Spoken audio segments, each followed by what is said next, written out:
This video is way overdue. I've been sick just like a lot of other people who've ended up going, but I just wanted to get this video over with and done so I can move on to some other really cool videos coming up this month. So January 4th to 7, somehow I was able to make it into CES.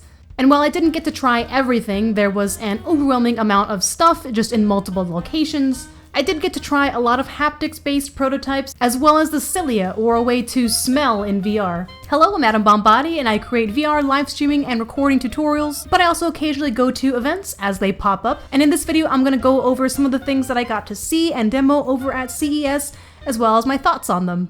At CES this year, I was pleased to see a ton of XR-related exhibitors. Also, unfortunately, there was a ton of metaverse branding, since that seems to be the hot new buzzword lately. First on my list were the BHaptics tack gloves. Ever since I saw the tweet announcing them at CES, and since getting a tack suit of my own for Christmas, I knew the tack glove was definitely high up on my list of peripherals I wanted to try. They had an absolutely gorgeous booth and were demoing not only the tack glove, but the tack suit as well for those who may never have tried it before. The hand tracking demos they were using for the glove were either Unplugged or Hand Physics Lab.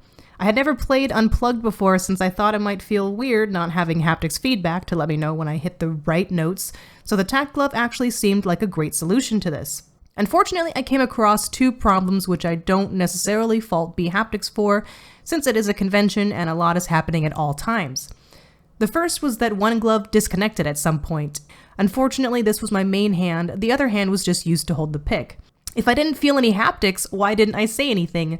Well, I was trying to look super cool playing Unplugged, I sucked at it, and I realized that the audio I was actually hearing was coming from the TV near me, which was off sync in the headset audio, putting me in a concentration bubble of not wanting to look stupid in front of a crowd and totally forgetting about the haptics.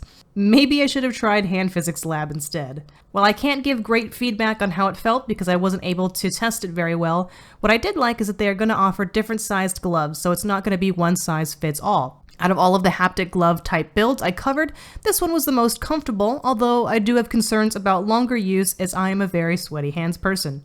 Next up is another haptics glove with a totally different style, the SenseGlove. The SenseGlove was a lot chunkier than the BHaptics glove and is very difficult to put on if you're by yourself. It also seemed a lot more fragile, if that makes sense, but that's probably due to the prototype nature of it. I asked if one day the Quest controller could be removed from the glove to make it a bit less bulky, but unfortunately at this time it's still a requirement.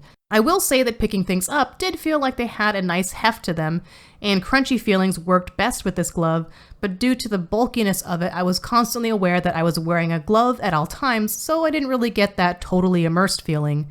They had their own custom game demo to run it with, which worked very well provided you stayed in your play space. I'll be curious to see if they can streamline these gloves somehow in the future. Next, the no-glove solution for hand tracking, existing before Oculus hand tracking itself, UltraLeap. I got to try a couple of different things UltraLeap has been working on, the first being, of course, their hand tracking devices. First, I tried the stereo IR170 attached to the outside of a Pico Neo 3 Pro. I, of course, did your typical hand-wavy test to see how well it tracks and as to how far out, and I did seem to notice less latency and better tracking using UltraLeap's device versus your normal Quest hand tracking. Besides a scary cat dissection app, I also tried a more painting-based app, as well as a shape-stacking one, in which the hand tracking worked very well and I got to try out some of the gesture controls as well. Next, I got to try out the same stereo IR170, but inside of the Varo XR3. In this demo, I tried pass-through, so I really got to actually see if there were any differences in latency and how well it was tracking due to the fact that I also had a digital representation of a hand over my own. This was also surprisingly impressive. It was very sensitive in that it could track and replicate individual finger movements very well, as you could see in the video. There was a tiny bit of latency when it came to whole hand movements, as you can see, but the progression UltraLeap has made is very impressive. Finally, I was surprised to learn that UltraLeap is also working on haptics of their own using the power of controlled ultrasound speakers in combination with their hand tracking technology. I started off trying very early builds that ended up leading to the Stratos Explorer, and you can see exactly which speakers are being activated as I triggered them with my hand. It's very hard to describe the feeling of the haptics. The closest I can come up with is that they feel more like waves of air instead of vibrations, which is really interesting. I also got to demo this out with buttons, which I got to feel how it felt with no haptics versus previous and current haptics. The primary goal is to be able to also use these for gestures in a car, So instead of having to look down while driving to open menus, you can use gestures and still be able to receive haptic feedback using their upgraded model, the Stratos Inspire. The Cilia is also something I was very interested in trying, coming from the minds of some 𝐂𝐎𝐍𝐿 VR fans. The basic idea is that you wear this box around your neck that has different essential oil vials. They are interchangeable, so you can add your own scents if you wish, and they will trigger based on your proximity to an item of that scent. Now don't ask me the technical details of how they programmed it to trigger certain scents based on proximity. That is way beyond me, but very impressive. Also equally as impressive is how they have you demo the scents. They put you in a 𝐂𝐎𝐍𝐿 VR world filled with the scents, and Peter as your guide to show you around. I love that aspect of it, having someone in VR, not even at the event, giving you a little tour.